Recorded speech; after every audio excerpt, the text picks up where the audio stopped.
Shalom kekasih Kristus. Selama ini mungkin banyak orang dibingungkan dengan iman atau keyakinan yang sekarang mulai diporak-porandakan keimanannya secara pribadi. Para pendengar renungan melekat dalam Tuhan, hari ini renungan yang hendak disampaikan ingin berbagi tentang apa pengertian iman dalam Tuhan yang benar. Untuk itu, mari kita menyimaknya sampai akhir. Kita berdoa. Bapa yang baik, hari ini kami naikkan syukur kepadamu, di mana hari ini hati dan pikiran kami mendapat kesempatan untuk diisi dengan kebenaran firman-Mu. Tuhan, biarlah Engkau terus berbicara melalui hamba-Mu lewat renungan yang disampaikan pada hari ini. Tuhan, kami rindu melalui renungan ini, iman percaya kami semakin kokoh dan kuat di dalam Engkau. Bahkan kami menjadi pribadi-pribadi yang tidak mudah diporak-porandakan tentang keimanan kami di dalam Engkau. Maka dari itu Tuhan, kami mau menyiapkan hati dan pikiran kami agar firman Tuhan semakin berakar dalam hati dan pikiran kami, di mana hati dan pikiran kami terus ditumbuhi dengan kebenaran-kebenaran-Mu. Lewat kebenaran-kebenaran inilah hati, pikiran, dan perbuatan kami semakin mengarah kepada Kristus, di mana Kristus yang senantiasa dipermuliakan dalam seluruh kehidupan kami. Terima kasih Tuhan, ini doa permohonan kami dalam nama Tuhan Yesus kami berdoa. Amin. Melekat dalam Tuhan bertema pengertian iman. Firman Tuhan terdapat dalam Roma 1 ayat 17. Demikian firman-Nya.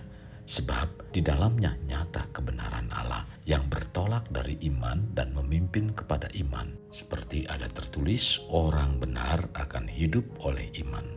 Kekasih Kristus, hari ini kita hendak berbicara iman. Iman dalam bahasa Yunani adalah pistis, dan itu merupakan kata benda yang berarti yakin akan, bersandar pada, mempercayai, atau suatu keyakinan atas kebenaran dari suatu hal. Dalam kaitannya dengan Yesus Kristus, kata ini berarti suatu keyakinan atau kepercayaan bahwa Yesus adalah juru selamat yang melaluinya kita mendapatkan keselamatan. Seperti tertulis dalam Kisah Para Rasul 16 ayat 31. Jawab mereka, percayalah kepada Tuhan Yesus Kristus dan engkau akan selamat, engkau dan seisi rumahmu. Dalam Efesus 2 ayat 8, sebab karena kasih karunia kamu diselamatkan oleh iman. Itu bukan hasil usahamu, tetapi pemberian Allah.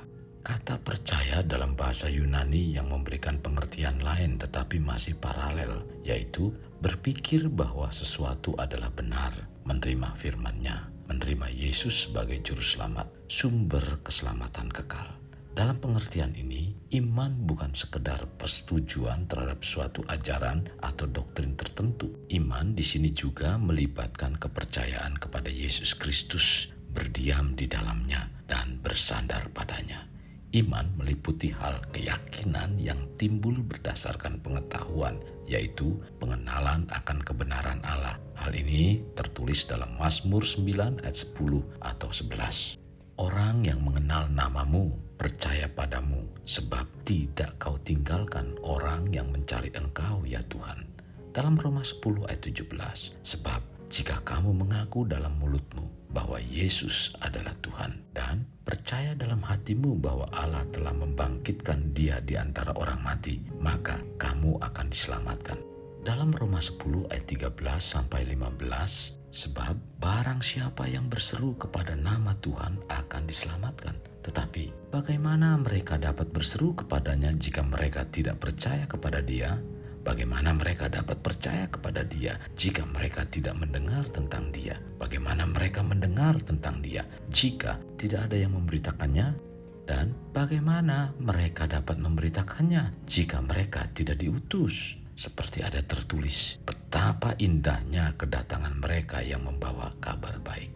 Iman bukan percaya sesuatu yang tidak ada buktinya, melainkan iman beralaskan pada bukti yang paling teguh, yaitu firman Tuhan. Iman bukan suatu tindakan yang membabi buta, bukan seolah-olah berjalan dalam kegelapan. Kita harus percaya dalam hati, tetapi juga dengan pengetahuan. Dalam Alkitab, percaya dengan segenap hati berarti dengan segenap pikiran, hati, dan kehendak. Kekasih Kristus, sehubungan dengan pengertian iman, iman meliputi suatu keyakinan yang menjadikan seseorang mengakui kebenaran. Hal ini sebagaimana yang dikatakan oleh ahli Taurat yang mengaminkan tentang perkataan Yesus yang mengatakan bahwa Allah itu Esa, tercatat dalam Markus 12 ayat 32. Keyakinan bukan hanya sekedar kata-kata, tetapi mengakui akan kebenaran tersebut.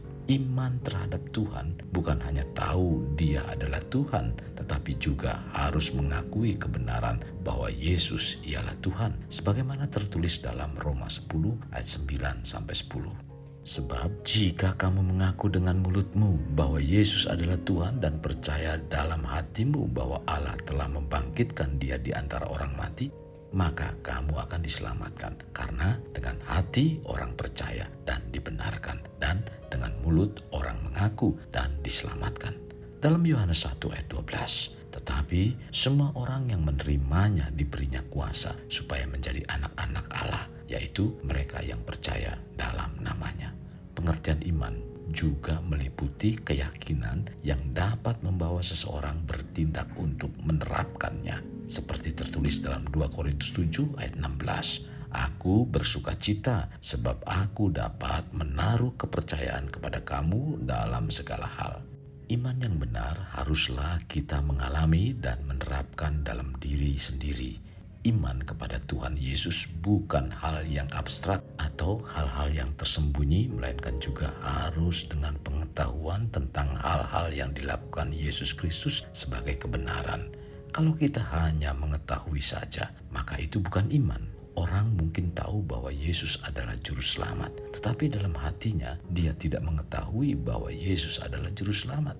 Contoh, berapa banyak orang di dunia ini yang merayakan Natal, lahirnya Yesus sebagai juru selamat? Hampir seluruh dunia merayakan Natal, tetapi tidak semua orang yang merayakan Natal percaya dan menerima Yesus sebagai Tuhan dan juru selamat. Kekasih Kristus, pengetahuan tentang Allah saja tidak cukup, sebab pengetahuan itu tidak menentukan apakah ia menerima atau menolak. Begitu juga hanya mengatakan dan mengakui bahwa Yesus adalah juru selamat, itu tidak menjadikan seseorang itu telah menyatakan kebenarannya, tetapi itu bukanlah iman dari orang tersebut. Dapat saja orang mengakui bahwa hal itu benar, tetapi ia tidak menyerahkan hatinya kepada Kristus. Oleh sebab itu, kita perlu menerapkan dalam diri kita apa yang diucapkan dan diperbuat sesuatu yang sama. Sehingga dengan cara demikian kita akan menjadi sama, yaitu sungguh-sungguh bersandar kepada Kristus. Jadi, jelaslah bahwa hal ini perlu untuk menyatakan iman yang sungguh. Iman adalah suatu keyakinan yang timbul berdasarkan pengetahuan dengan mengakui kebenaran dan menerapkan bagi dirinya. Inilah pengertian iman, yaitu ketika apa yang kita jalani bahwa itu salah dan tidak ada pada kebenaran, butuh tindakan dan berpaling dari yang salah tersebut untuk mengakui kebenaran. Sebagaimana tertulis dalam Wahyu 22 ayat 17, roh dan pengantin perempuan itu berkata, marilah, dan barang siapa yang mendengarkannya, hendaklah ia berkata, marilah. Dan barang siapa yang haus, hendaklah ia datang, dan barang siapa mau, hendaklah ia mengambil air kehidupan dengan cuma-cuma. Pendengar renungan melekat dalam Tuhan, hari ini saya telah menyampaikan tentang pentingnya iman. Bila saudara sudah ada dalam iman pada Yesus, mari jaga sampai akhir hidup kita.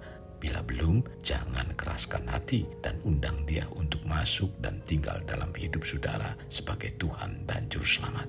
Kekasih Kristus, mari bawa hidup kita menjadi pribadi yang dapat memerdekakan orang dari belenggu kehidupan, layaknya terang yang menerangi kegelapan. Karena itulah yang Tuhan inginkan pada kita sebagai warga kerajaan Allah. Kita berdoa, Tuhan Yesus, terima kasih buat renungan firman Tuhan hari ini. Kami sungguh sangat diberkati, di mana kami dibawa untuk lebih mengerti lagi tentang iman. Hari ini firman-Mu mengajarkan bahwa iman bukan percaya sesuatu yang tidak ada buktinya, melainkan iman beralaskan pada bukti yang paling teguh, yaitu firman Tuhan. Bahkan hari ini juga kami menerima pengertian tentang iman bukan suatu tindakan yang membabi buta, bukan seolah-olah berjalan dalam kegelapan. Bahkan Bahkan kita harus percaya dengan hati, tetapi juga dengan pengetahuan. Tuhan, terima kasih buat kebenaran firman Tuhan pada hari ini. Banyak pengetahuan, banyak hal yang Tuhan sudah singkapkan lewat renungan ini. Maka dari itu Tuhan, bawa kami untuk terus tetap beriman kepadamu. Karena dengan beriman kepadamu, sesungguhnya kami mengakui kebenaran. Dengan demikian, kembali kami terus membuka hati agar Roh-Mu terus tinggal dalam kehidupan kami. Terima kasih Tuhan Yesus, pimpin dan mampukan kami untuk menerapkannya. Dalam nama Tuhan Yesus, kami berdoa. Kasih Kristus, mari kita akhiri dengan mengedahkan kedua tangan kita. Terimalah anugerah berkat dari Allah Bapa, kasih sayang daripada Yesus Kristus dan persekutuan dengan Roh Kudus yang memberkati, melindungi, dan menyinari engkau dengan wajah-Nya, serta memberi engkau kasih karunia di mana Tuhan menghadapkan wajah-Nya kepadamu dan memberi engkau damai sejahtera. Tuhan juga mencurahkan berkat secara rohani, berkat secara jasmani, dan berkat secara ekonomi, di mana berkat Abraham, berkat Ishak, berkat Yakub dicurahkan dan dilimpahkan dari saat sekarang sampai Maranatha tiba, dalam nama Tuhan Yesus. Amin. Sampai jumpa di renungan berikutnya. Tuhan Yesus memberkati.